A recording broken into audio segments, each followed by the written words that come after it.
আচ্ছা তুই যাতে আমি আসতেছি। আচ্ছা ভাই। মালা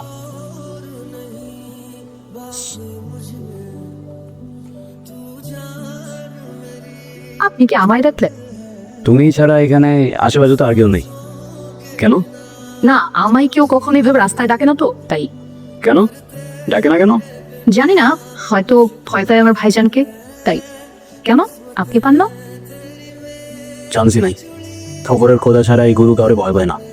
দেখেন, আমি কিন্তু পরে ভাইজানকে সব বলে দেবো, পরে কেস কিন্তু আপনার জানের উপর দিয়ে যাবে। মানুষের জানের কি আর কোনো গ্যারান্টি আছে?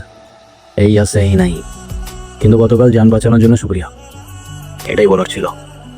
দেখেন, আপনারা সাবধান করে দিতেছি, আপনি আমার ভাইরে চেনেন না, ঠিকই কিছু একটা করে ফেলতো। আর আপনি এই কথাগুলো তো আগেও বলতে পারতেন, রিস্ক কেন নিলেন ঠিক বুঝলাম না। এমনি ওই একটা কথা আছে না, রিস্ক হ্যায় তো ইশক হ্যায়, ব্যাস। বুঝছি, অকালে মরবেন আপনি।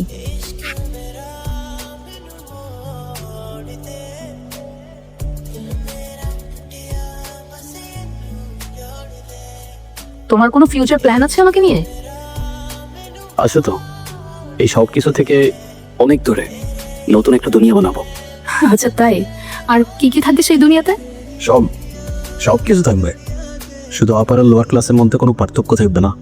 আচ্ছা, তো আমাকে কবে নিয়ে যাচ্ছ সেই দুনিয়াতে? তোমারে তোমারে তো আমি তোমার বাসার থেকে উঠে নিয়ে যাবো। ও, আর ভাইজান, ভাইজানকে কি বলবা? তোমার ভাইয়ানে নিয়ে একটু প্যারা আছে বুঝছো, সমস্যা নেই, ম্যানেজ করে ফেলবো। ঠিক আছে, দেখা যাবে, এখন যাই আমি। চলে যাবো এখনই? হ্যাঁ, আর তুমিও যাও, গিয়ে নিজের দুনিয়াটা সুন্দর করে বানাও, তারপর এসে আমাকে নিয়ে যে। আচ্ছা, খোদা হাফেজ, সাবধানে যেও। আল্লাহ হাফেজ।